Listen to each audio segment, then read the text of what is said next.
Vamos lá, João capítulo 15.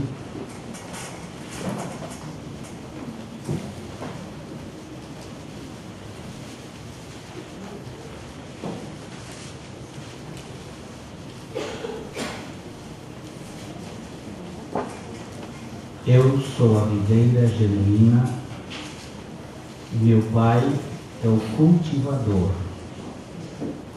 Cada vara que continuamente deixa de produzir fruto em união comigo, Ele a remove,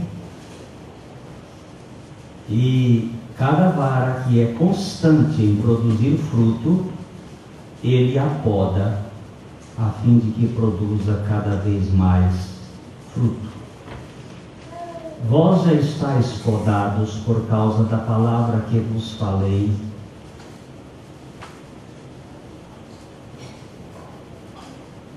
e que perdura convosco. Firmai de vez vossa permanência em mim, e eu firmarei o mesmo em união convosco. Como a vara não pode produzir fruto de suas próprias forças, se não permanecer na videira, assim também vós não podeis, se não permanecerdes em união comigo. Eu sou a videira, vós sois as varas. Aquele que permanece em mim e no qual eu permaneço, este vai dando muito fruto, pois sem mim nada podeis fazer. Se alguém persiste em não permanecer em união comigo, ele já foi definitivamente jogado fora, como a vara mencionada, e ficou secado. E reúnem as tais e as jogam no fogo e vão sendo queimadas. Se permanecerdes resolutos de uma vez em mim, e as minhas palavras ficarem arraigadas de vez em vós, pedireis o que quiserdes, e vos será feito.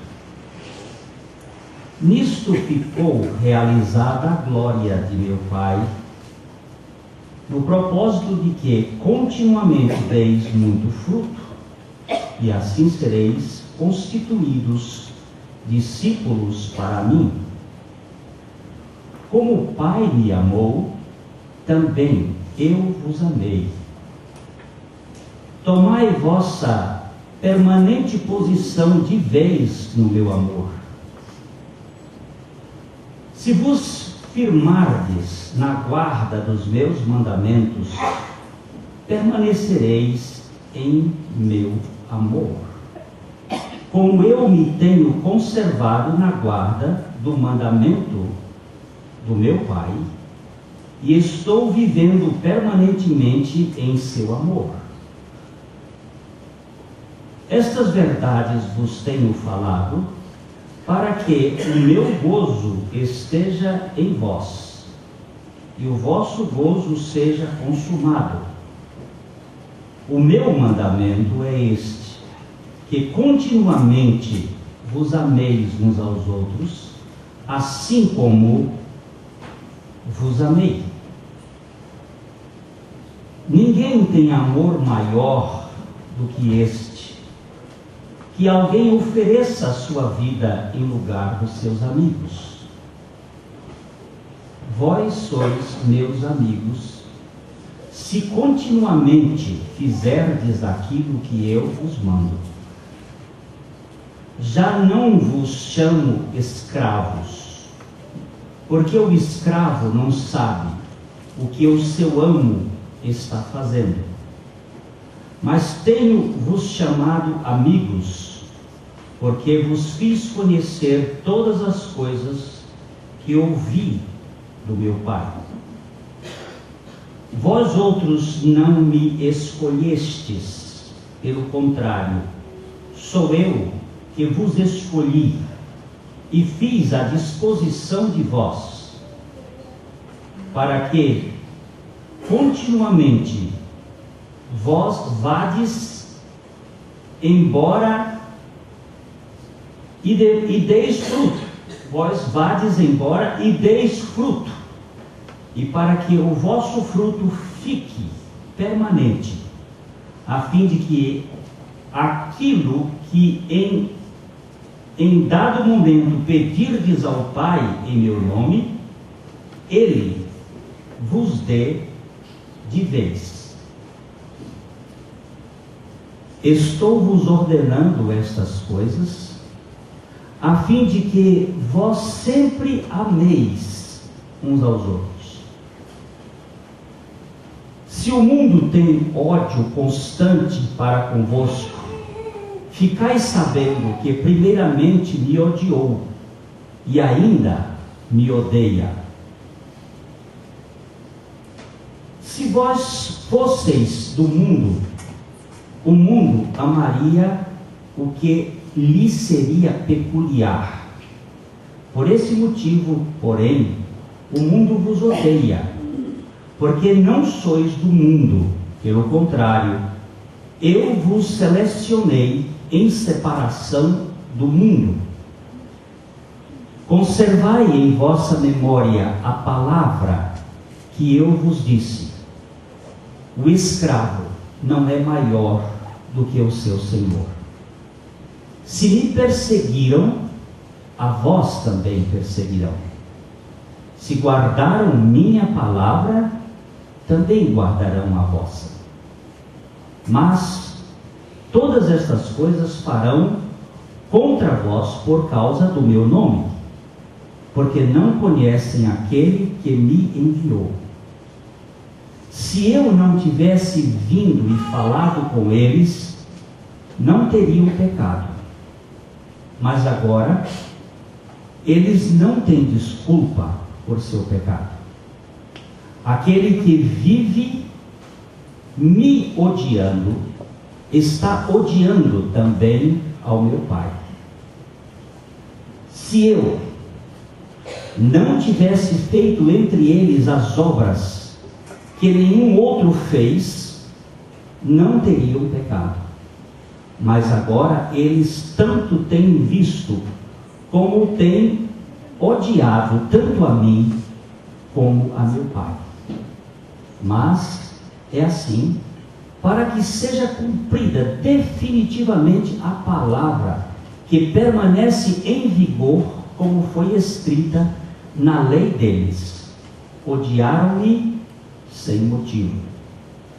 Quando vier o advogado, que eu vos enviarei do lado do Pai, o Espírito da verdade, o qual procede do lado do Pai, este testificará acerca de mim. E vós testificareis também, porque desde o princípio estais comigo.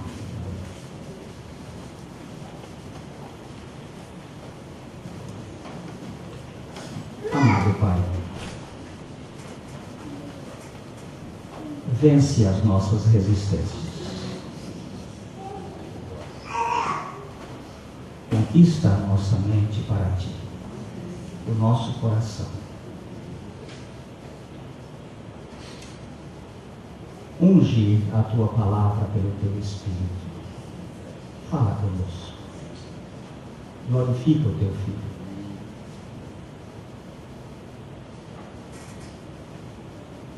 Nós te pedimos no nome de Jesus. Amém.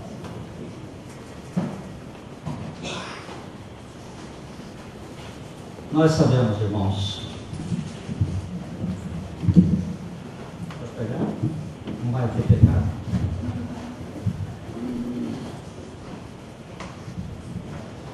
Nós sabemos que quando Deus criou o homem, Ele o fez um pouco menor do que ele. Muito poder, Começamos com Gênesis 1, 26. Vamos abrir a Bíblia, vamos ler a palavra.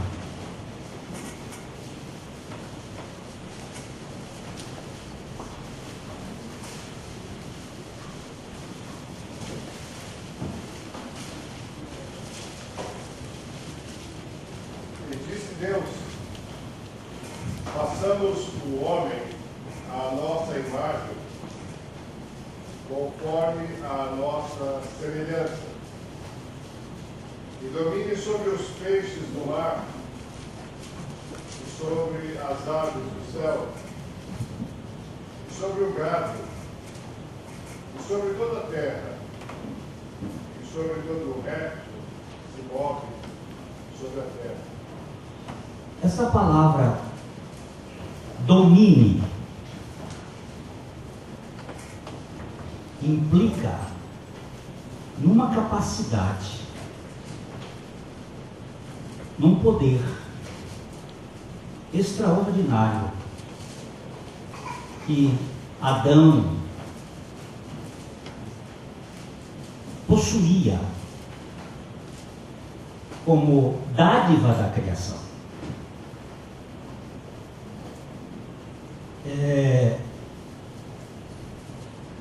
A expressão do Salmo 8, verso 5, Salmo 8,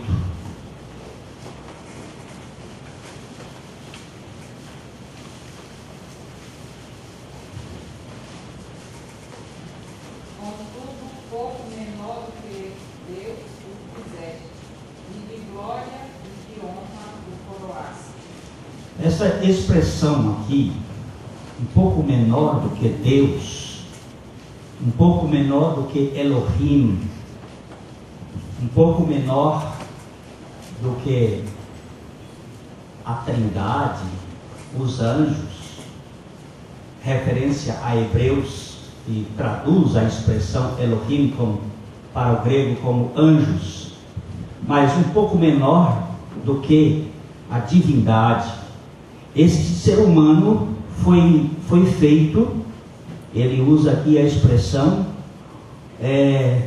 fizeste um pouco menor, mas de glória e honra o coroaste. E o verso 6 diz: deste domínio sobre as obras da tua mão, e sobre seus pés tudo lhe puseste. Domínio. Tudo estava debaixo do poder do homem. Há um belo livro, um bom livro do Watchman Nee, chamado Poder Latente da Alma, que ele procura mostrar esse poder do homem, que depois que o homem, o casal, foi inoculado, envenenado com a peçonha da serpente, o homem foi feito à imagem e semelhança de Deus. Mas a serpente propôs que o homem fosse como Deus sereis. Isto é um absurdo. Mas este absurdo poderia ser querido. A Bíblia nos diz que ninguém, ao ser tentado, diga que foi tentado por Deus, porque Deus a ninguém tenta, mas cada um é tentado pela sua própria, aí entra a palavra, concupiscência, cobiça, desejo, vontade, esta coisa íntima que Deus nos fez como seres finitos, mas com uma vontade, com um desejo, que isso faz parte da nossa natureza terrena, humana, finita. Nós não podemos ser Deus, mas poderíamos querer ser Deus.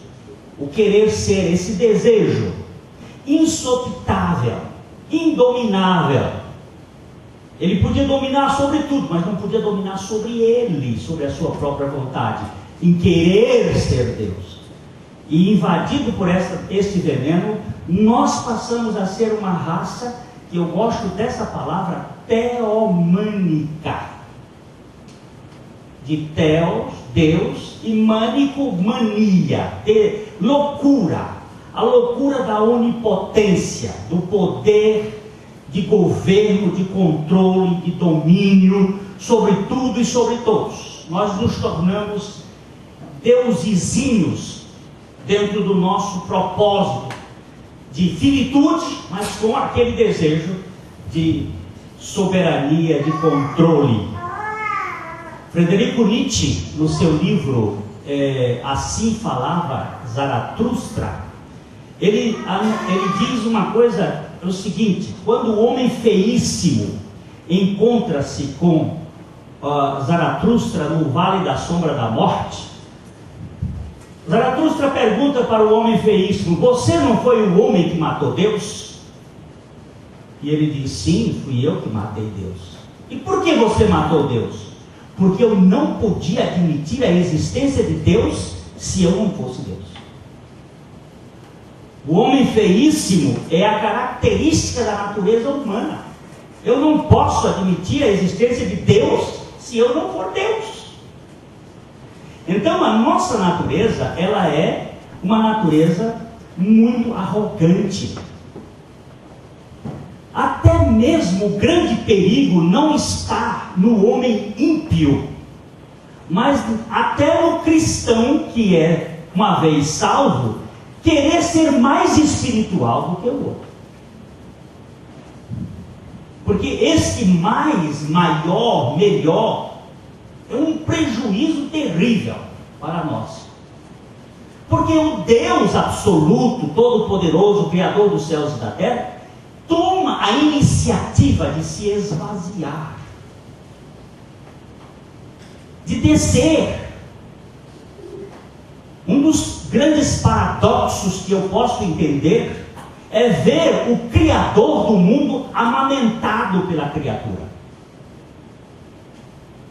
Isso é inconcebível do ponto de vista da lógica, da racionalidade. Como é que o Criador desse mundo, aquele que chamou Abraão para olhar o macrocosmos, a infinitude de estrelas, que só na nossa galáxia são 100 bilhões de estrelas, e segundo os estudiosos, há 100 bilhões de galáxias iguais ou maiores do que a nossa.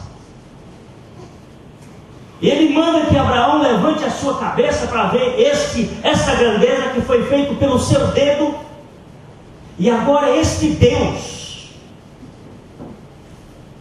entra num funil, vira um óvulo, vai no ventre de uma mulher, depois vive dependente, um Deus de fraldas. Pensa nisso, meu irmão. É o oposto de tudo que propõe o pecado. Porque o pecado nos quer fazer subir nos degraus. Irmão Shane está falando de Jerusalém, a cidade que tem Deus como seu construtor. Mas a primeira cidade que foi construída chamava-se Enoque. E foi construída por um descendente de Caim, ou por Caim, que colocou o nome da cidade com o seu filho. Enoque significa para nós aqui, Enoque ninguém desfaz. Agora você tem que traduzir para o Shane, viu? Porque ele não vai compreender esse trocadilho aqui.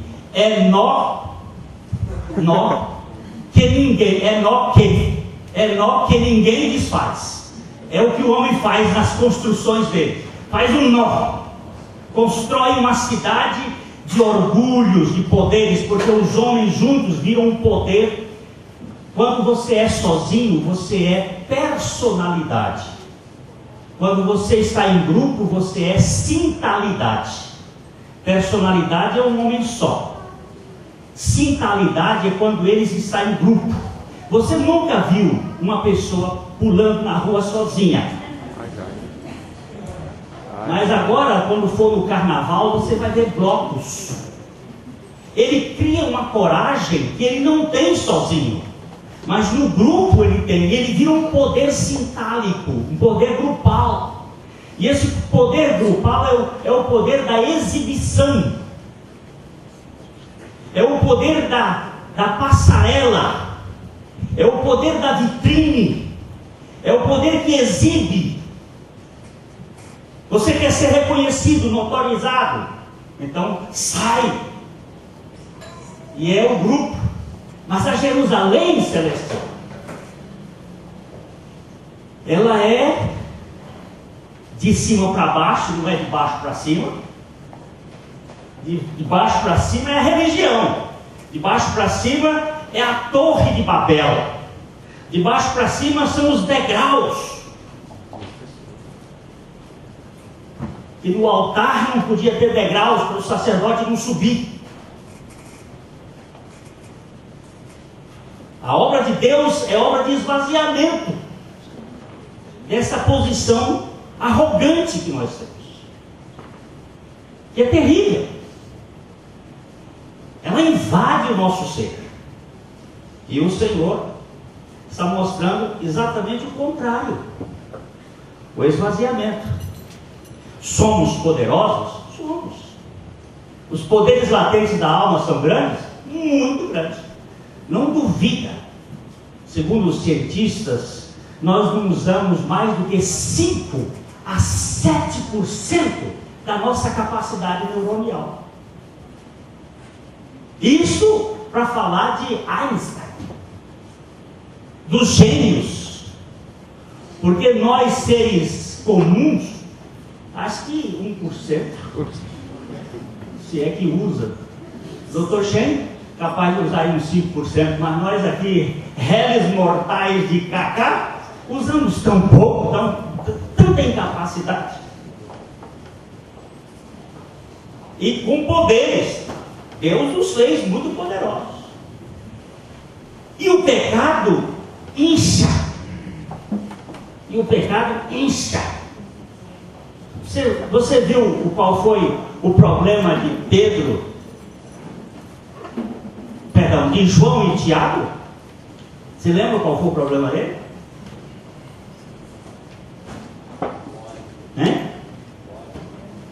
Não, um dos problemas deles. Eu disse um problema, mas é um deles.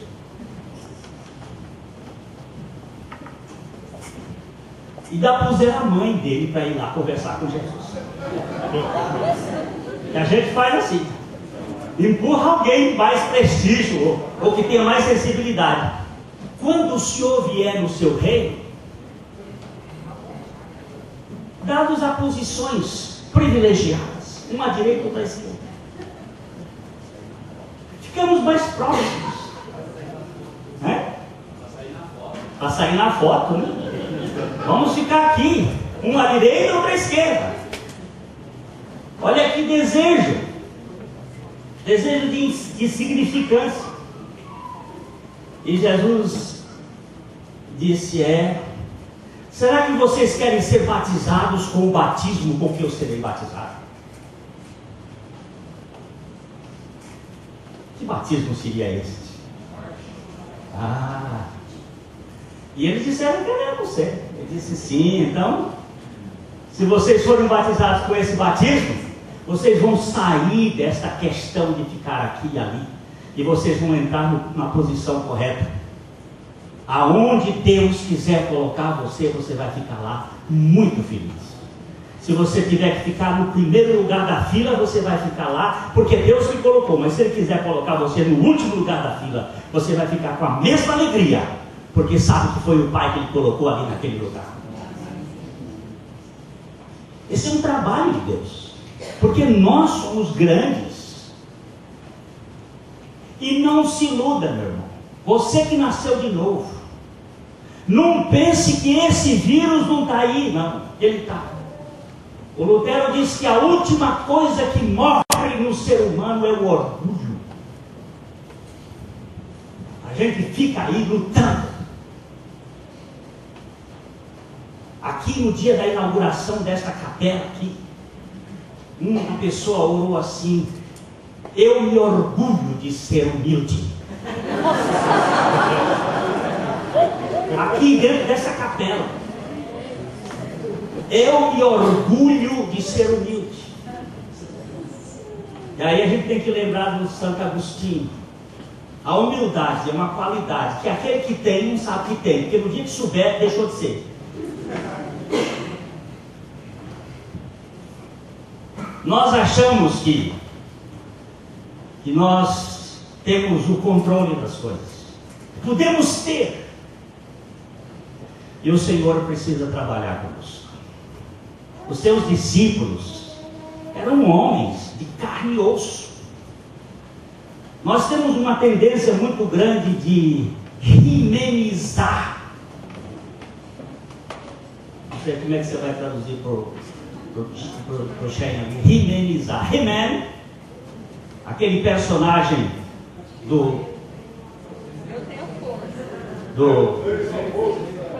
que mete a espada, puxa a espada de cima das costas, da força kundalínica, da força da serpente, da força da cobra, e puxa a espada e grita: eu tenho a força! E aquela espada na cabeça do gato faz o gato virar leão, faz o tigre, e ele sai de lá: eu tenho a força. Aquilo é a antítese do Evangelho. Aquilo é o oposto do Evangelho. Essa força da alma, do poder, de que eu tenho, enfia lá na cabeça da feiticeira em Cristo e diz: eu tenho a força. Feitiçaria, irmãos, não é obra do diabo. Feitiçaria é obra da carne. O apóstolo Paulo, escrevendo aos Gálatas, ele diz lá que as obras da carne são, e entre elas aparece feitiçaria. Os poderes do homem. O diabo pode entrar na feitiçaria, assim como o técnico de futebol entra no jogo. Como? Do lado de fora, incentivando. Dá uma pernada naquele, passa por cima daquele ali, fazendo táticas. Mas a força é do jogador. São os poderes da alma. E mesmo nós cristãos corremos o risco de estar usando a nossa força na obra de Deus. Por isso, o irmão Shen tem falado muito do esvaziamento que Deus fez em Abraão. Ele não podia contar com a força de Abraão. Abraão passou, naquele momento em que ele rachou os animais e colocou lá para fazer aquele caminho, ele passou o dia todo enxotando a ave de rapina. As aves de rapina queriam roubar o seu sacrifício, o seu holocausto, e ele ficou batendo com aquelas aves e enxotando as aves. Talvez por isso que ele ficou cansado. Como nós ficamos cansados de querer expulsar pecado, querer vencer pecado. A gente fica exausto andando para cá e para lá.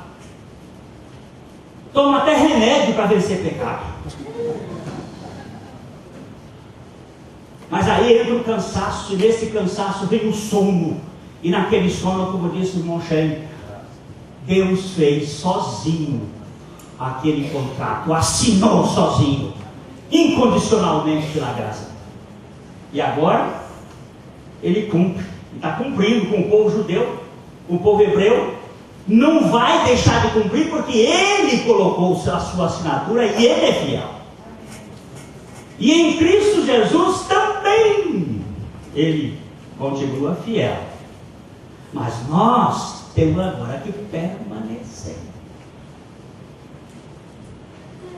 Nesse permanecer está a salvação de nossa alma. Nosso espírito já foi salvo. Creia ou não creia nisso? Está salvo? Amém. E a alma, meu irmãozinho? Quem é que dá problema para você? Quem é que cria problema dentro da igreja? É o espírito? Não, é a nossa alma. Com os gostos, com os temperamentos, com aquelas coisas todas que nós já vimos aqui, eu tenho um irmão aí que ficou meio complicado com essa ideia. Não, mas a minha alma não está sã, não, meu irmão. Tanto é que ela já ficou brava. A alma humana é complexíssima. Ela é muito complexa. É verdade que Deus trata com dois homens, e houve um que foi o último Adão, e o segundo homem é Cristo, mas não brinque com sua alma. Espiritualmente, no nosso espírito, nós somos espírito, o espírito está salvo, mas a alma é complexa. Agora, essa alma precisa de um tratamento de cruz diária, levando sempre o morrer de Jesus. Não é o meu morrer, por favor. É o morrer de Jesus, porque o morrer de Jesus é o meu. Ele morreu em nosso lugar, em nosso favor. A expressão no grego huiper, essa preposição é em favor, em benefício de. Ele morreu em nosso benefício e nos incluiu naquela morte, de tal modo que nós podemos dizer que fomos batizados com Ele na morte, e batizados com Ele na morte, recebemos a vida dele na ressurreição. Agora nós, isso no nosso espírito, na nossa alma, nós levamos o morrer diário. E quais são os elementos então para chegar a essa experiência? Me parece que o Senhor aqui deixou pelo menos 4 elementos fundamentais, que é a palavra. Ontem nós já falamos do poder da palavra, a palavra que desconstrói. Jeremias falou lá daqueles 4 verbos: arrancar, derrubar, destruir, arruinar e depois edificar e plantar. A palavra de Deus tem um poder de demolir. Por que às vezes nós fugimos da palavra? Porque a palavra tem essa autoridade de mudar a nossa mente, e às vezes violenta a nossa vontade, violenta aquela palavra, quer empurrar, e ela tem que exercer esse poder. Nós precisamos da palavra de Deus, da meditação, do aprofundamento. Nós falamos ontem um pouquinho sobre o poço, e quando você cava poço, você se afunda e some. Perdeu o cavador de poço. Está lá dentro. Desaparece e está buscando a água que vem do fundo. Depois vem a palavra oração. Se as minhas palavras estiverem em vós, vocês agora vão aprender a orar. Orar, antes de qualquer coisa, é um estado de dependência. Não é um estado de manipulação da vontade de Deus. É de dependência, de estar com Deus, de ficar com Deus. Você vê que o Senhor Jesus, quando foi ensinar os discípulos a orar, ele começa dizendo: ó, Pai.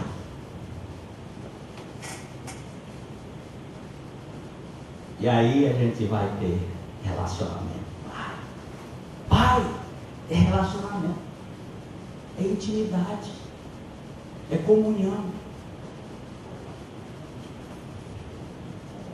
Eu me lembro um dia que eu estava dirigindo um carro aqui no centro da cidade de Londrina, o telefone tocou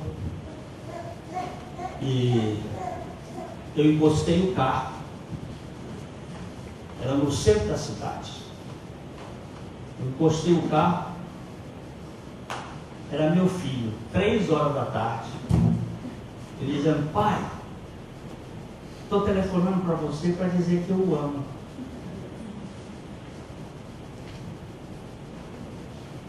Puxa, você imagina o que é que eu fiz? Ainda bem que eu estava parado. Eu já comecei a chorar. Eu disse: ô filho, um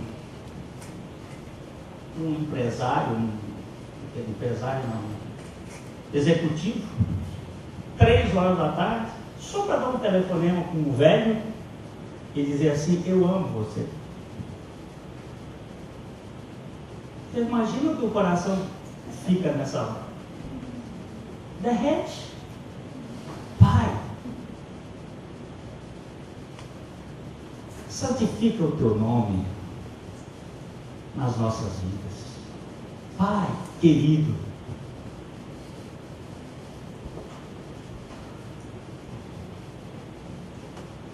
John Hyde, que é conhecido o homem que orava,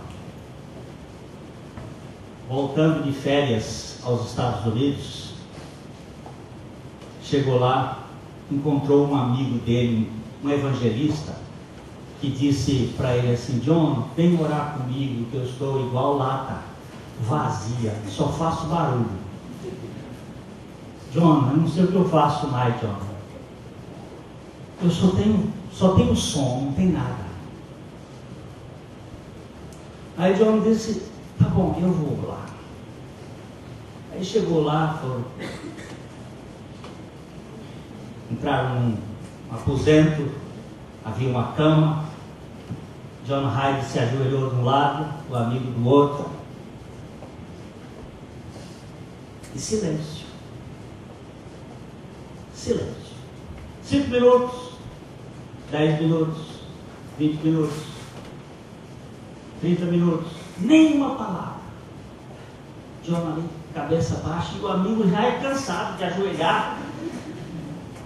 Mas aquele homem era um homem que orava, tinha comunhão com o Pai. E ele ali ficou lá pelos 45 minutos, 50 minutos.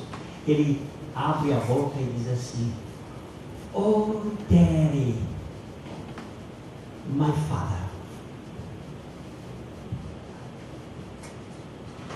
Oh, papai, meu pai. Só isso, irmãos. Só isso? Você está me dizendo só isso? O que Jesus veio revelar aqui na terra? A expressão máxima da revelação de Cristo. Deus é Abba. É Pai. Você não é bastardo, você tem Pai. Pai é comunhão, é intimidade. Oração é intimidade. Pai. Pai. Como é gostoso. Eu era menino lá no interior do Piauí, não é de Barbacena não. Lá no interior do Piauí. Saí com meu pai uma vez de viagem, paramos num local. Não chegamos, eu acho que meu pai queria me ensinar alguma coisa. Armou as redes, armaram-se as redes. A rede lá para o Glênio e a rede dele, no mato.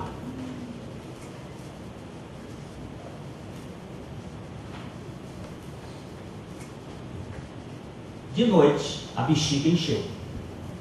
Eu tinha 7 para 8 anos de idade. A bexiga encheu.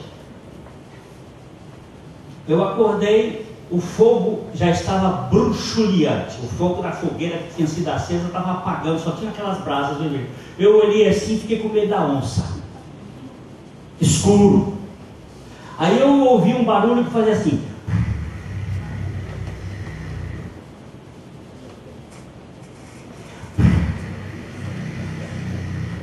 O cabelo.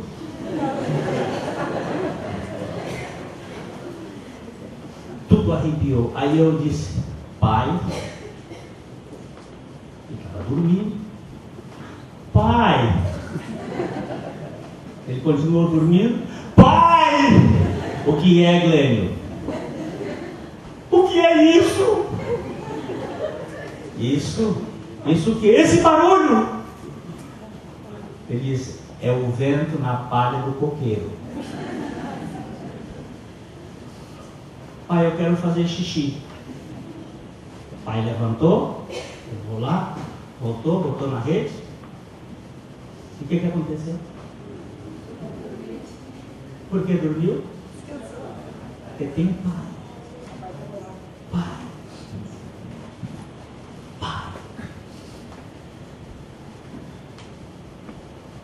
Oração é intimidade de filho com o Pai. Jesus veio para isso, para nos revelar que nós temos um Pai, nós que fomos aceitos, nós que fomos escolhidos pela sua graça, nós que o recebemos mediante o poder da sua palavra e da sua graça pelo Espírito Santo. Nós somos filhos. Intimidade. Mas ele colocou mais um outro elemento aqui que eu acho importante.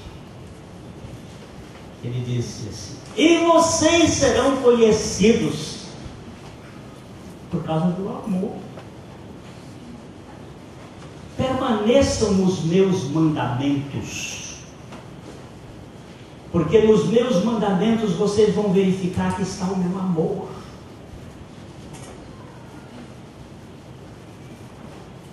Como é que nós vamos ser conhecidos? Pela profissão de fé? Não, isso até que pode dar, mas mais do que tudo, essa intimidade com Ele é para receber a seiva da vida dele. Permanecemos nele ali grudados, e Ele vai transmitir o seu amor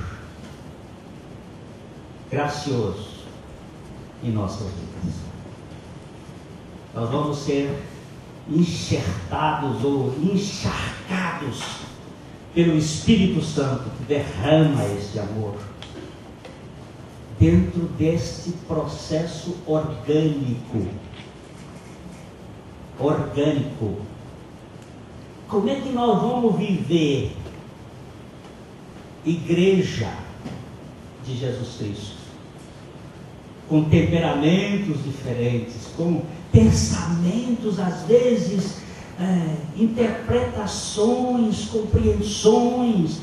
Um acha que a vinda do Senhor vai acontecer antes da tribulação, que nós seremos arrebatados antes da tribulação. Outros dizem no meio da tribulação, outro diz depois da tribulação, e a gente começa a discutir esses assuntos e ver e qual é o que está certo, qual é que não está certo, como é que é essa posição, e aí fica aquelas coisas. Quanta quantidade de água para batizar uma pessoa, um pouquinho na cabeça, um banho assim de cima por ablução, ou é um mergulho? Aí discute-se essa história e fica, às vezes, criando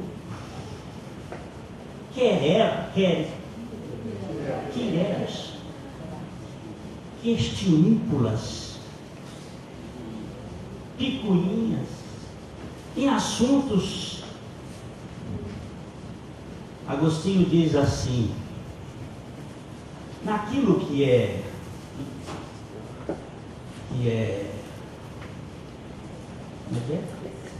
essencial, unidade. No que não é essencial, liberdade. E em todas as coisas, caridade.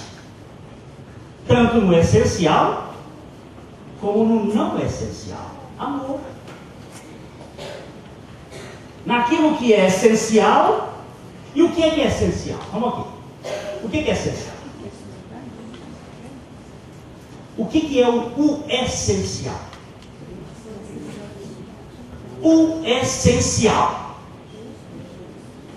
Ninguém sabe? Cristo! Cristo! Grita mesmo, meu irmão. É Cristo. O essencial. Cristo em vós, a esperança da glória. Isso é a súmula do Evangelho. Ontem o irmão Renan, depois da reunião da noite, ele estava assim meio impactado com tudo aquilo que o irmão Shen havia dito Aí ele disse assim: irmão Glênio, resume tudo isso aqui. Ele disse: Cristo morreu e ressuscitou. O resumo é isso. Lógico que essa riqueza da graça de Deus, dos pormenores, e temos sido edificados através desses estudos extraordinários, tem sido de uma riqueza. Porque às vezes a gente só conhece a periferia, a pontinha do iceberg, ali, mas tem coisas, você vê que esse Deus pensou em tudo.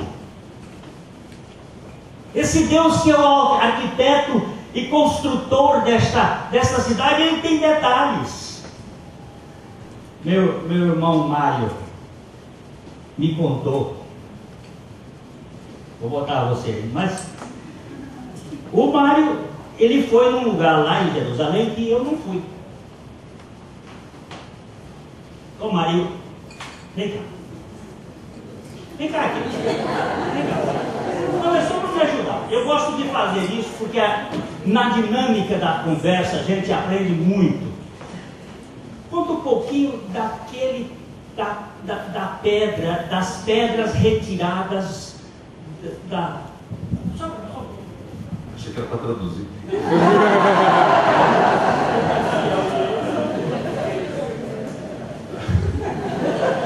O irmão só deixar de ser graça. Eu estava escrevendo para o irmão que o irmão estava falando do Monte Moriá, o irmão Cristo, tem compartilhado a respeito de Jerusalém. E o Monte Moriá, hoje, no ponto mais alto ali está aquela mesquita que é o Domo da Rocha, né, que tem aquela cúpula do lado, quando já viram foto, né? Mas aquele local ali é o local do templo, é o platô, é o Monte do Templo. E quando você olha a edificação do próprio templo, como a edificação dos muros, aquele muro que a gente tem ali, é basicamente muro de arrimo, é contenção de aterro, né? E de onde é que vieram aquelas pedras?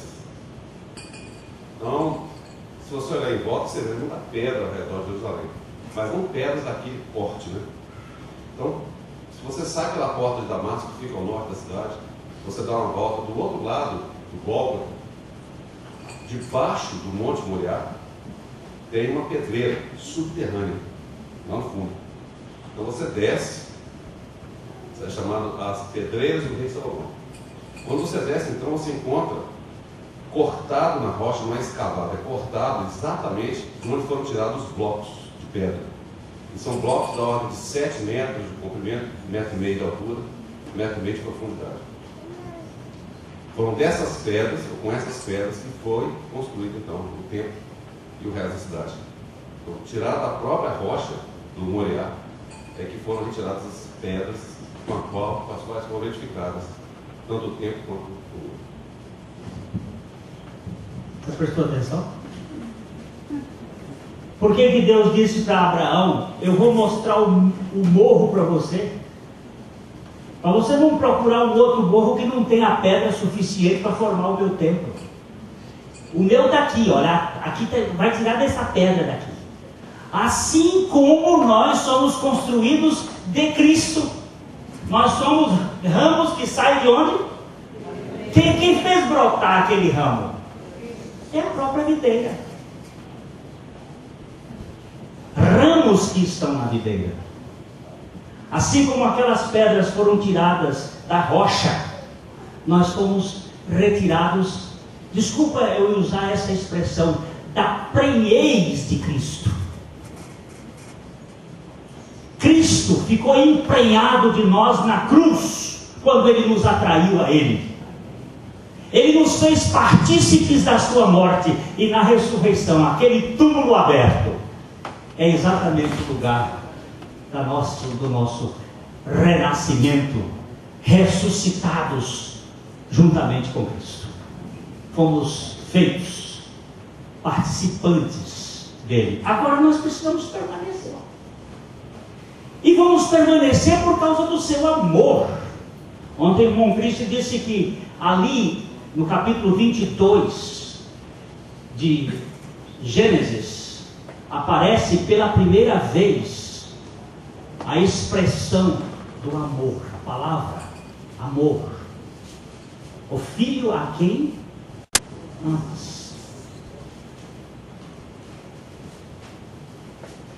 E há um princípio bíblico que a primeira vez que a palavra aparece, ela tem as regras de interpretação daquela palavra em toda a Bíblia. O que é amar? É dar. E Abraão deu o seu filho. E ao dar o seu filho, ele recebeu um filho, tipologicamente a expressão de Cristo. Agora, irmãos queridos, nós fomos colocados na videira por Cristo. Nós fomos atraídos nele. Mas nós precisamos.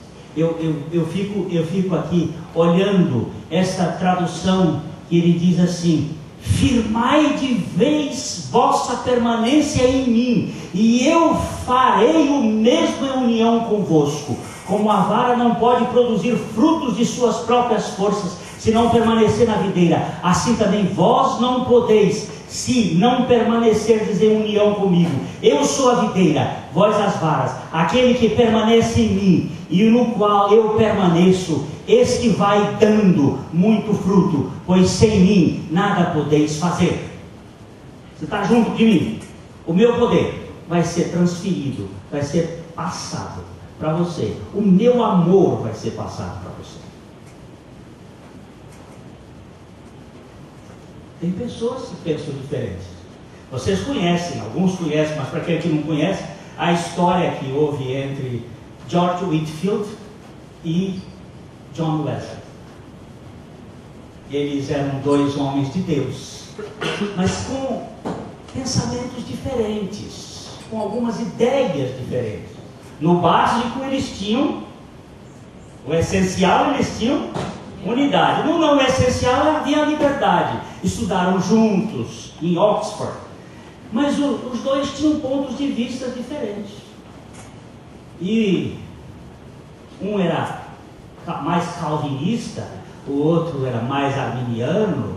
Aquelas coisas de compreensão cada um tem. Um dia perguntaram, a história tem duas versões. Uma diz que foi feita a pergunta a George Whitefield, o outro diz que foi feita a pergunta para John Wesley. Eu não sei qual delas aí, até o irmão Sheik pode me explicar quem foi que fez a pergunta a quem, mas eu já vi as duas interpretações, já li os dois pontos. Mas um diz que perguntaram a George Whitefield o seguinte: o senhor crê que o senhor vai se encontrar com John Wesley no céu?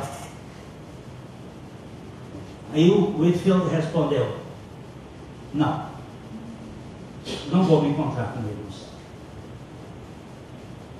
O senhor quer dizer que o senhor Wesley não é salvo? Não disse isso.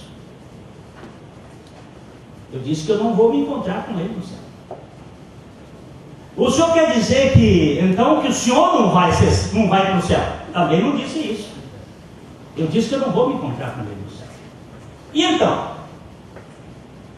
Ele disse: moço, o senhor John Wesley é um homem tão especial de Deus, é um homem que tem uma vida tão íntima com o Senhor, ele vai estar tão próximo do Senhor, que a multidão que vai estar entre ele e a minha pessoa é tão grande que eu não vou conseguir chegar perto dele. Isso é parabólico e é metafórico, mas isso significa o seguinte: que quem tem consciência do que é salvação, tem consciência de que é indigno. E essa indignidade não é uma questão de achar que você tem méritos especiais, é que o outro é superior a você. Isso é obra da graça de Deus, mas isso é feito por este amor que Deus vai colocando no nosso coração para gerar uma coisa, irmão. O que é o fruto da videira? Qual é o fruto da videira? Qual é o fruto da videira? Qual é o fruto da videira? Qual é o fruto da videira? Vinho.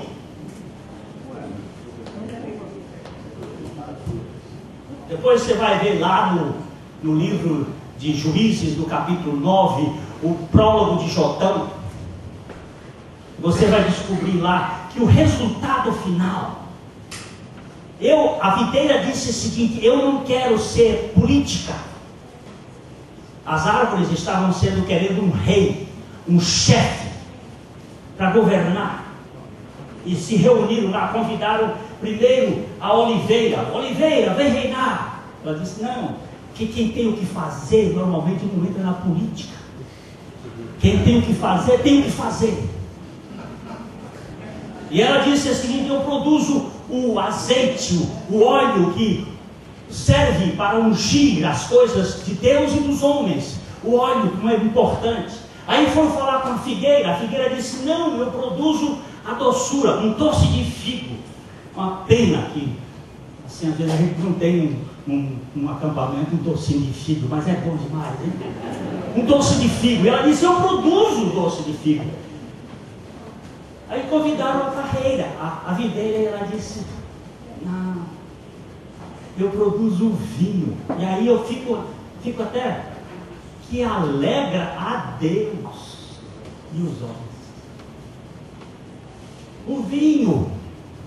Mas como é que esse vinho essa uva chegou a ser vinho? Esmagada. E depois nós vamos passar no segundo período para o quarto ponto, que é o mundo esmagando as ovelhas, as uvas, e pisando em cima, para que este vinho do gozo se manifeste neste mundo, para que da ressurreição brote, não essa coisa de estou com mágoa, estou com ressentimento. Você não cheira a ovelha, você cheira a bode. Quer daí, irmãozinho? Quer daí? Nós vamos depois continuar nesse ponto aqui.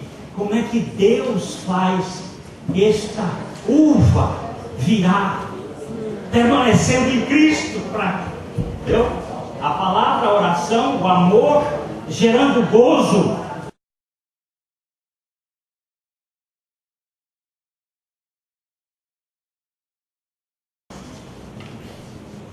Um irmão que veio me fazer uma observação, e eu na hora não tive achei até que estava certo. Ele disse: nesse caso do cântico da oliveira, deveria ser substituído pela videira. Videira verdadeira. Eu achei, tem um comentário aqui entre os irmãos, mas depois eu fui observar que não está certo. Porque não foi enxertado nenhum ramo na videira. Foi enxertado na oliveira. Está falando de Israel, que era a oliveira.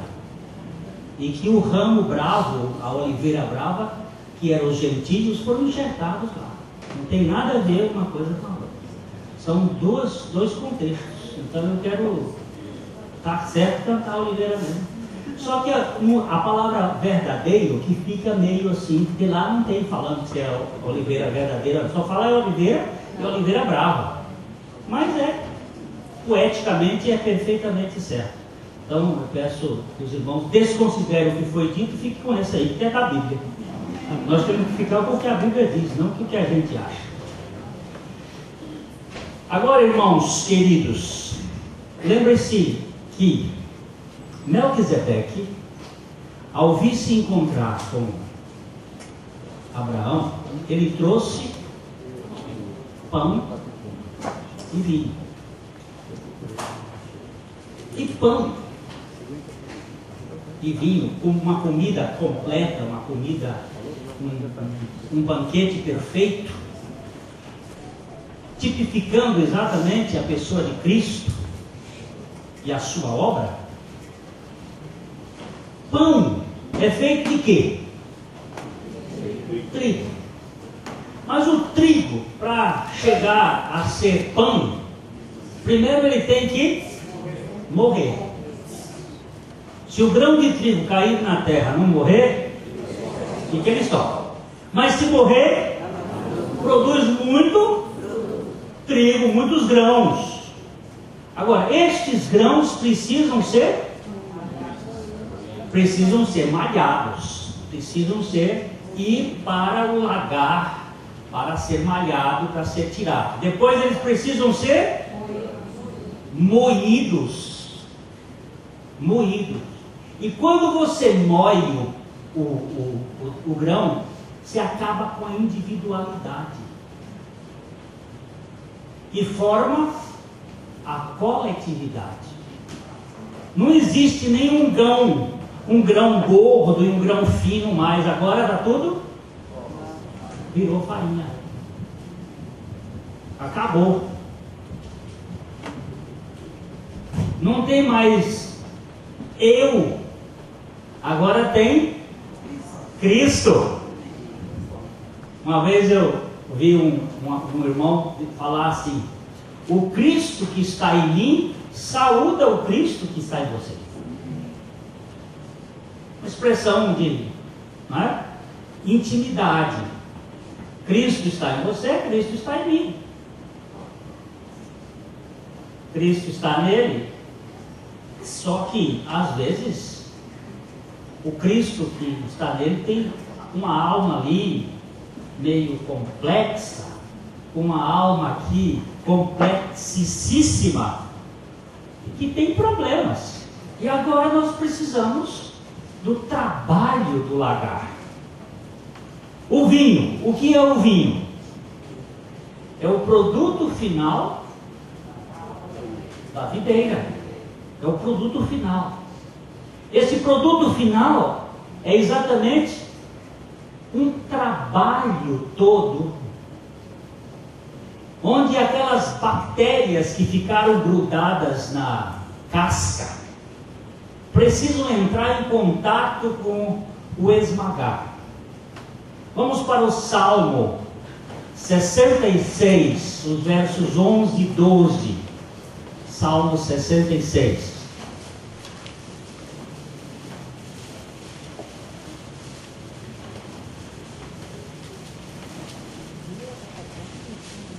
Tudo deixaste, 11 e 12.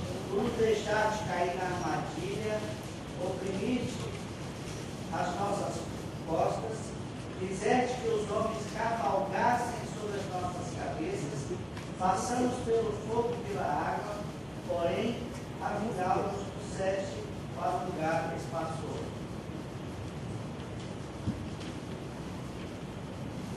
Essa figura aí é uma figura muito interessante. Fizeste com que os homens cavalgassem sobre as nossas cabeças, oprimiste as nossas costas. Como é que se faz com que aquele cacho de uva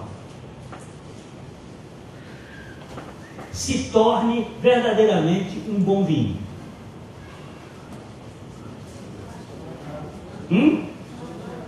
Pisado. Hoje tem se procurado fazer máquinas, mas ainda há problemas com isso. O melhor método ainda é o pé para esmagar a uva. Porque quando você esmaga o caroço, quando você aperta e esmaga o caroço, o vinho vai trazer uma trava, um amargor. E o pé não faz isso. No lagar, ele tem que ser esmagado. E muitas vezes, não só o mundo, mas os próprios irmãos fazem parte do projeto do lagar. Deus coloca a gente em determinado lugar para que irmãos venham ajudar a esmagar a individualidade egocêntrica, pisando. Quem foi que mandou esse irmão aqui? Foi o Espírito Santo, que botou ele aqui dentro da casa do Senhor, como instrumento de esmagamento, pisando nas costas, pisando na cabeça. E quando pisa, dói. Não existe crescimento sem dor, meu irmão.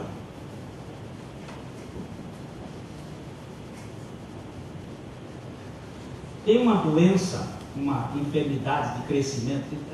Tem dois tipos que moços normalmente têm no joelho. Um chama-se condromalácia e o outro chama-se osgutschlatter. São doenças que dão aqui, que são cartilagens que crescem demais e ficam moles. Aquilo, quando o meu filho teve esse problema, ele cresceu muito de repente, e aí ele jogava tênis, não pôde mais jogar tênis, tinha que fazer natação, porque ele não podia ter impacto, que doía. O crescimento tem que ser um crescimento harmônico.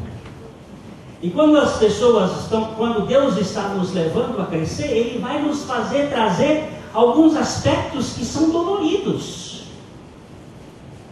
No próprio relacionamento de uma família, quero dizer uma coisa: família em que os filhos não brigam, tem problema.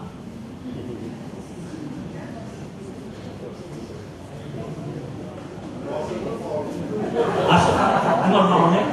Famílias em que os filhos não disputam espaço, tem problemas muito sérios de subjugação. Porque para você crescer, as próprias árvores aí no espaço, elas estão procurando lugares para crescer. Quando dá um vendaval que cai um galho, aquela que estava embaixo, mais quebra, ela procura aquele lugarzinho, aquele espaço. Há uma disputa. A natureza humana tem esses caminhares. E mesmo dentro daqueles que foram tratados e receberam a Cristo, Paulo enfrentou aquilo lá com Pedro fazendo a sua preferência. Irmão Christian diz que Deus não brinca com esse assunto de preferência, mas o homem brinca. Ele faz as suas escolhinhas às vezes, e tem aquele grupinho lá, aquele que é mais judaizante, e Pedro tinha que se acomodar lá na igreja de Antioquia, e Paulo teve que enfrentá-lo, dizendo: espera aí, irmão, vamos acertar isso aqui. Então o Senhor muitas vezes utiliza-se de expedientes para esmagar, a fim de que nós possamos nos voltar inteiramente para a suficiência de Cristo e buscar nele, e só nele, o abrigo, a aceitação. Porque, irmãos, depois que você e eu tivermos a consciência de que nossa aceitação é incondicional, e a nossa aceitação em Cristo é esta aceitação eterna pela sua graça, nós vamos nos acomodar cada vez mais, no nosso estado de saber que você nunca vai ser rejeitado. Foi o que o irmão Shane contou daquele moço, só para estar lembrando, a gente tem que, memória é uma questão e nós precisamos estar sempre repetindo para poder gravar. Lembre-se que a Bíblia é um livro repetitivo. Ela repete muitas vezes a mesma coisa, porque nossa capacidade de guardar, ela foge. E irmão Cristo falando do menino, do rapazinho na escola dominical, que Deus pode tudo, não é? Lembra-se? Pode tudo, mas tem uma coisa que Deus não pode. Desde que o sangue de Jesus Cristo foi derramado, Ele não pode me rejeitar mais, porque eu recebi. Ele não pode me condenar, porque eu recebi. Ele não pode. Ele não pode negar-se a si mesmo. Então, irmãos, nós precisamos ter consciência de que fomos aceitos em Cristo. E ainda que os homens não nos aceitem, e ainda que todos nos rejeitem, nós somos aceitos pela graça de Deus em Cristo. Amém. De fato, este verbo, que às vezes nós temos aqui um problema um problema assim de questão de verbo. Receber e aceitar não são a mesma coisa. Receber é um ato passivo, aceitar é um ato ativo. Nós temos procurado levantar essa questão porque isso é fundamental. Nenhum político recebe propina. Os políticos aceitam propina. Nenhum mendigo aceita esmola. O mendigo recebe esmola. Não é? Ele não tem como não receber. E o outro tem como rejeitar. E diante da graça de Deus, nós somos receptivos na nossa miséria. E não temos. Então esse verbo aceitar a Cristo foi, de certo modo, colocado na nossa história eclesiástica por Charles Finney. Foi ele o primeiro a utilizar-se desta fórmula. Mas nós podemos dizer que recebemos os benefícios de Cristo como mendigos indignos que fomos achados pela graça de Deus. Fomos encontrados por Ele.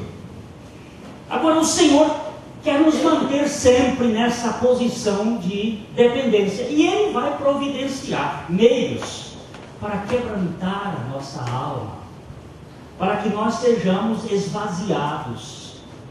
E que são meios de, muitas vezes, de esmagamento, de pisar. A palavra de Deus nos fala no capítulo 48 de Jeremias. O profeta Jeremias está tratando aqui de Moabe. Vocês se lembram que Moabe é um filho da filha de Ló. Moabe é uma estratégia da carne misturada com vinho. A filha de Ló deu um pileque pro velho, e dali foi gerado Moabe, um povo tipologicamente carnal, e que nunca foi para o cativeiro. Interessante isso. Ele nunca esteve debaixo de um tratamento. Vamos começar aqui, capítulo Jeremias 48, verso 29. Ouvimos falar da soberba de Moabe, que é soberbíssima, da sua arrogância e do seu orgulho, e da sua altivez e da altura do seu coração. Presta atenção à quantidade. Né? Olha só. Ouvimos falar de quê? Soberba. Soberbíssima. Na minha versão diz assim, que é de fato extremamente soberba. Uma soberba que é de fato extremamente soberba. Não é isso? Da arrogância, do orgulho, da sua sobranceria e da altivez do seu coração. Mas num versículo só para dizer tanta coisa. O que Moabe era? Um povo em si mesmado. O que significa isso? Eu me basto. Eu me basto. Eu estou cheio de mim mesmo. Estufou. Obesidade de si. Você já imaginou essa? Essa eu gostei. Ele está obeso de si mesmo, não cabe dentro dele, está estourando a pele.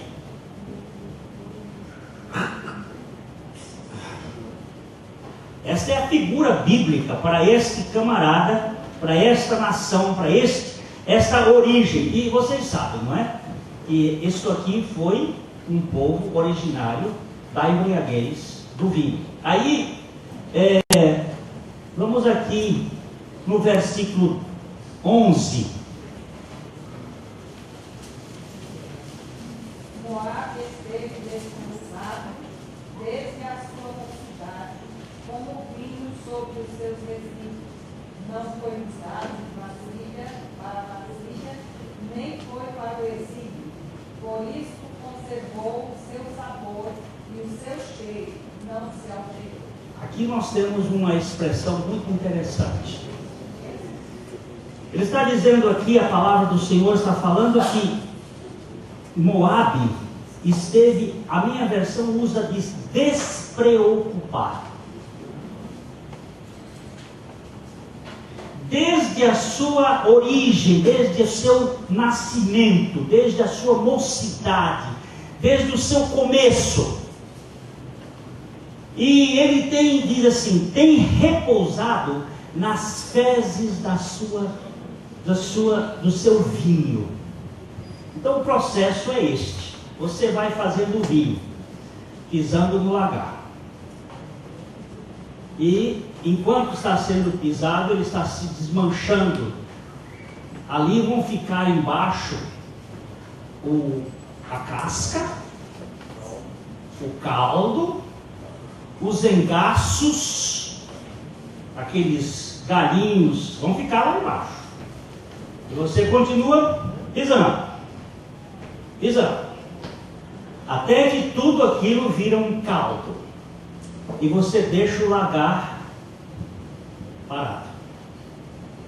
O que vai acontecer agora? Aquela parte do processo da fermentação, as bactérias se misturaram e agora começa o processo da fermentação e a casca e os engaços sobem.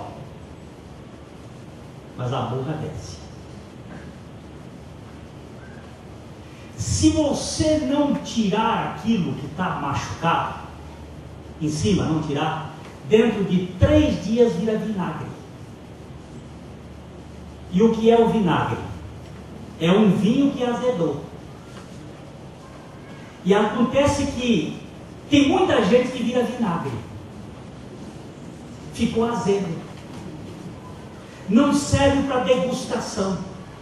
Só serve para matar a bactéria. E serve também para botar e dar para Jesus na hora da crucificação. É o que eles vão dar. Porque não tem sabor de delícia. Não tem alegria. Não tem celebração. Mas depois que você tira todo aquele bagaço de cima, tirou, tem que agora passar por um processo de decantação. Aquela borra ela desceu, aí você tem que, ele diz assim, não foi trasfegado de vasilha para vasilha. Bota daqui, bota aqui, aí aquilo decanta, pega daqui, bota para cá, aquilo decanta. E hoje tem todo um sistema de coar aquilo para não ficar, porque a borra, se a borra ficar, estragou.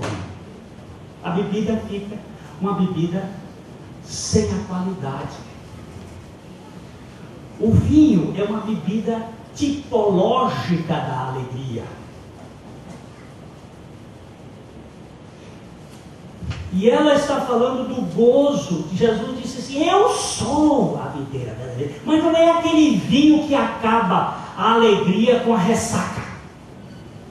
É o vinho que começa com a boca da sepultura aberta. Quando traz aquelas mulheres que chegam ali e ficam estupefatas, cadê o corpo? Cadê? Não está aqui, mas sai correndo, cheias de alegria, de temor, mas de alegria. Alegria de que o nosso Salvador não é refém da morte, ele vive. E porque ele vive, nós também viveremos. Isso dá um entusiasmo, dá uma vontade. Meu Deus, não tem mais problema. Olha o Lutero. Lutero traduzindo a Bíblia para o alemão. Perseguição, perseguição. O cardeal Eck tomando providências para acabar com Lutero. O Lutero ali no castelo, apertado, traduzindo. Chegou um dia que ele teve desânimo. O diabo apareceu para ele, tem até um lugar lá no castelo de Wittenberg que tem. Eles continuam pintando, que ele jogou o tinteiro no capeta.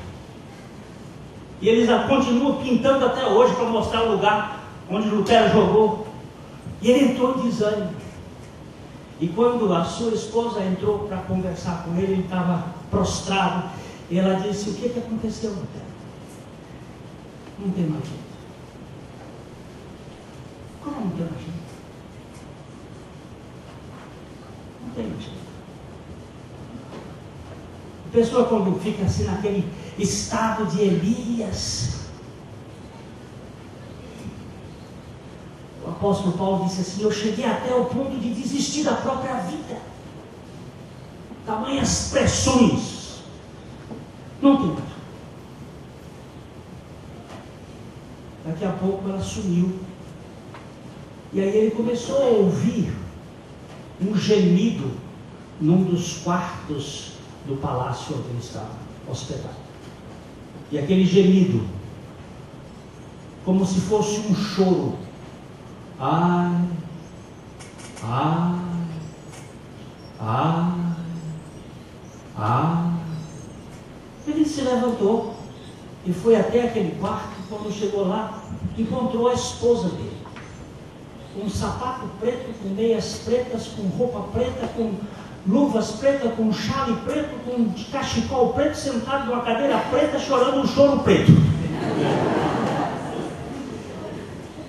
E ele olhou e disse: o que está acontecendo, mulher? Você está parecendo um corvo? O que é isso?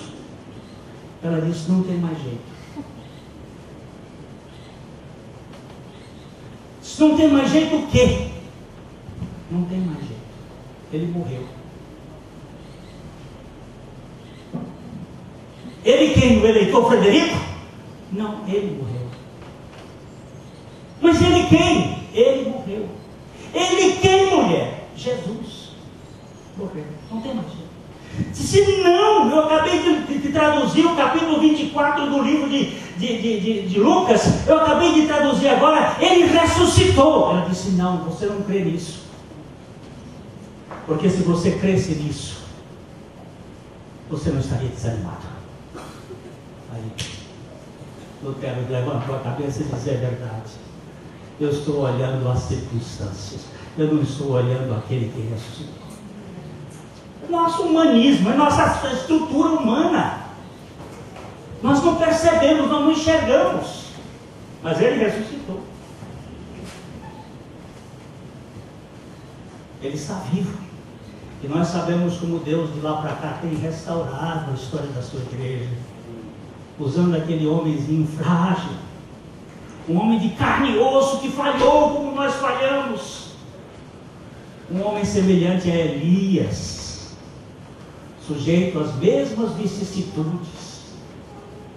Os homens que estão debaixo desta aliança eterna de Deus, como disse o irmão Shen, hebreu é aquele que, como Abraão, crê e atravessou o rio. Nós somos hebreus, mas vamos ser tratados com as tribulações para que mais e mais nós estejamos em Cristo. Dependentes de Cristo. As tribulações são escola de Deus para nos levar à intimidade. Ninguém vai viver nesse mundo sem tribulação. Todos os que quiserem viver piedosamente em Cristo Jesus padecerão perseguições. Você quer tirar a perseguição da sua vida? Você quer tirar a tribulação da sua vida? Então você não vai tirar o crescimento.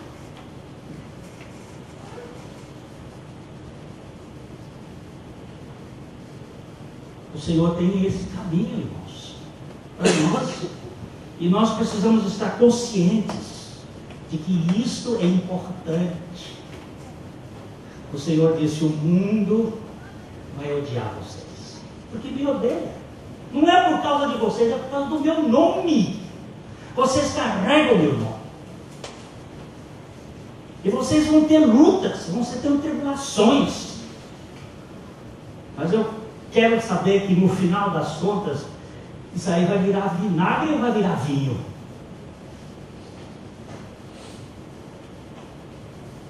Vai ficar aí, prisioneiro da sua memória, e aí sentado, não tem mais jeito, todo mundo contra mim. Eu sou a vítima. É isso que tem acontecido, meus irmãos. Comigo, com vocês, muitas vezes ficam aí sentados.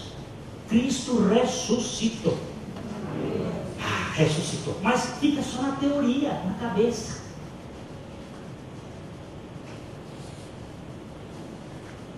E nós paralisados. Parece que hipnotizados. Me lembro do meu pai, que era um homem que eu acredito que não era muito dado à mentira. Eu devia contar alguma coisa, mas eu não me lembro de ter dado muita mentira. Ele era um homem sério. E ele me contou uma vez que ele ia montado num animal, numa mula, numa chapada no interior do Piauí, sozinho. De repente ele viu um veado, que é um animal normalmente arisco, parado. O veado estava parado. Um veado novo, mas ele estava ali, parado. E ele foi chegando na sua mula, faltando 2 metros para o animal. De repente ele saiu feito louco, pulando, e correu e entrou na mata e foi embora. Aí meu pai parou e olhou, e estava uma jiboia enorme em cima da árvore. Ela havia apanhado os olhos do veadinho e havia hipnotizado o animal por uma força hiperestésica da kundalínica, serpentária, jiboiática, e estava ali puxando. Mas quando meu pai chegou na sua mula, a cobra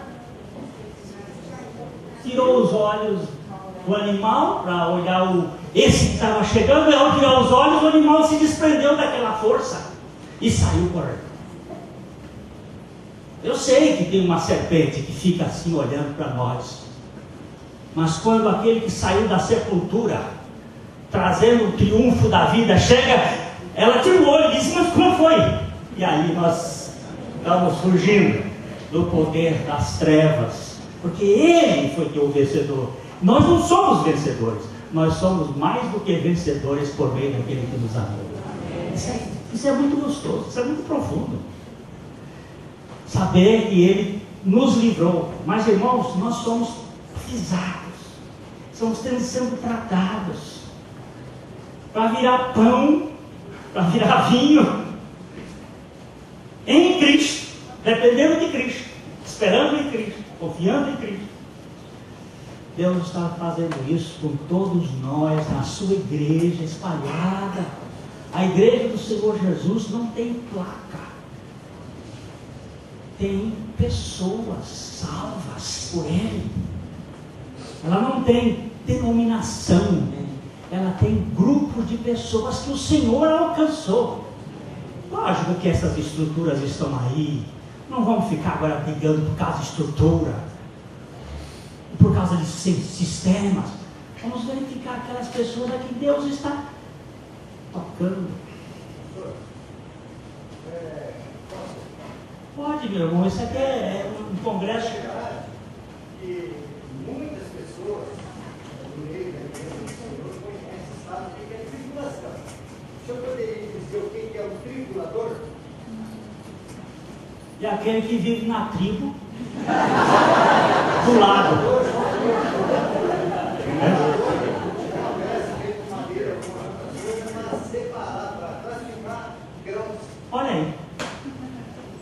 Como é que é bom você saber? Tribulador é uma peça de madeira que é feita para separar grãos, classificar grãos. Tribulador. Na verdade, quando você faz os cursos para pegar serviço do Banco do Brasil, Caixa Econômica, as pessoas vão passar por um tribulador que lá só faz os melhores. Mas quando se trata das coisas do Senhor, as pessoas ignoram, não querem saber. Não querem saber. Ser o que o Senhor quer que nós sejamos. Tribulados, peneirados, joeirados. Essa é aquela expressão de Pedro lá. Satanás vos pediu para se andar como trigo. Engraçado a gente entender isso aqui, que Deus atende também a oração de Satanás. A gente pensa que não, mas tem 3 orações do diabo que foram atendidas por Deus. Jó, Satanás pediu e Deus disse: toma, leva, vai fazer o serviço dele. Depois Pedro, Jesus disse assim: eu nem pude fazer nada por ti, o Pai já até deu essa permissão, a permissão foi dada pelo Pai, mas eu roguei por ti para que a tua fé não se desfaleça. E depois daquela hora daqueles porcos lá, o cara estava lá, deixando 10 gente entrar nos porcos, vai, porco é porco mesmo, vai para lá. Ele permitiu, ele podia não ter permitido. A gente precisa ter cuidado com isso, porque a Bíblia tem umas coisas que são tão sutis, mas ela diz assim: todo o que pede recebe. E eu assusto com isso. Eu assusto. Mas, meu irmão, tribulação é bênção. Só depois que eu fui atribulado é que eu encontrei descanso. Se você está sendo joeirado, bendito seja. Tende por motivo, não é grande não, meu irmão, é de toda alegria. O passardes por várias tribulações, sabendo que a tribulação, a provação da vossa fé, uma vez confirmada, produz perseverança. Está debaixo do cacete? Estou. Tá? Bendito seja Deus, porque o Senhor é teu Pai, está corrigindo, está tratando, está provando, está desenvolvendo, para você depender só de Cristo.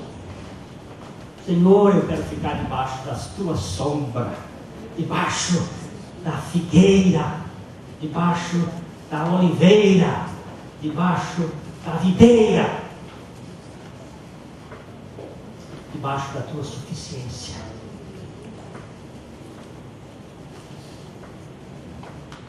No momento é dolorido. Quando a gente está apanhando, não é bom não.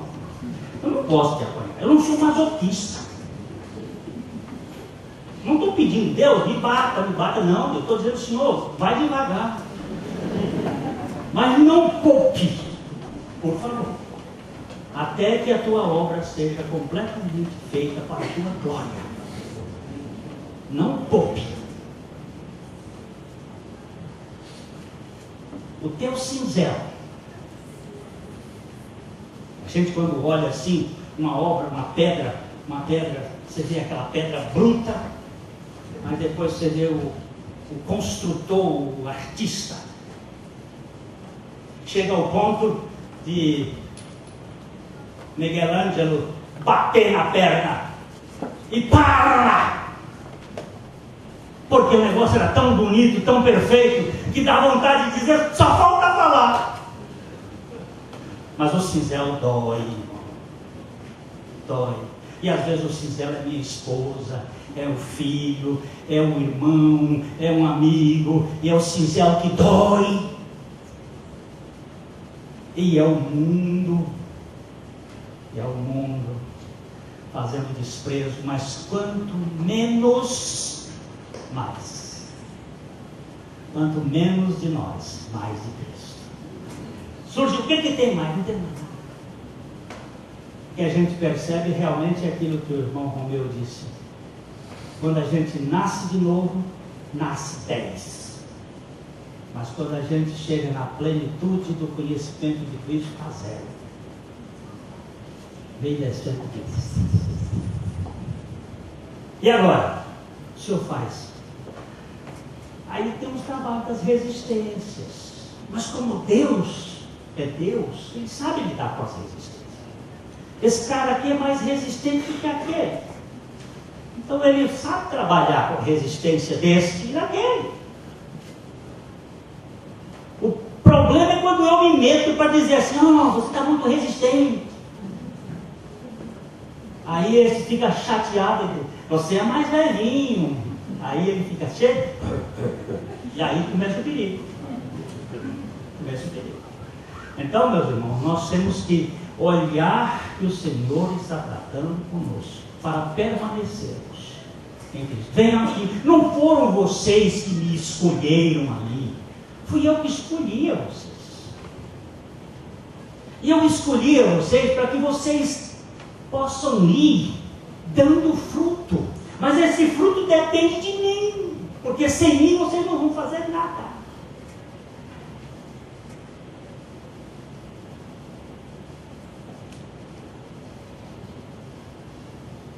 Eu preciso disso. Irmão, só para a gente terminar aqui, esta parábola, esta metáfora, esta figura da figueira e das varas é tão rica que há uma relação biunívoca dos dois lados. O Senhor assim o permitiu, Ele fez, Ele se autolimitou para fazer isso. Ele disse, eu sou a videira, vocês são os ramos, as varas. E todo ramo que estando em mim não der fruto, corta. E todo que dá fruto, poda para que dê mais fruto ainda. Quem dá fruto são os ramos, não o tronco. Quem dá fruto são os ramos, na dependência dos ramos, mas é com a vida do tronco. O Senhor nos coloca nele. E Ele é a origem da nossa frutificação. Mas Ele também, parece pesado dizer, depende de nós. Nós dependemos dele, mas Ele depende de nós. Foi a... Quem era, como você falou? Eu penso Madame Guyon. Não sei se foi Madame Guyon ou foi a Bárbara. Margarete Bárbara. Aí os irmãos podem dizer que uma vez chegou e disse, Senhor, eu preciso de Ti. Eu não posso viver mais sem Ti. Mas eu sei que o Senhor também não pode viver sem mim.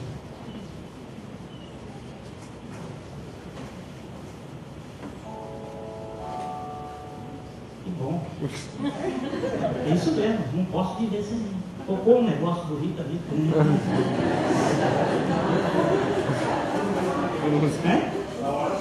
Na hora certa. Eu sei que eu não posso viver sem Ti. Mas essa ligação, mas o Senhor me escolheu para eu viver de Ti, por Ti e para Ti. O Senhor também não pode viver sem mim. Foi o Senhor que fez isso. Há uma correlação, há uma unidade.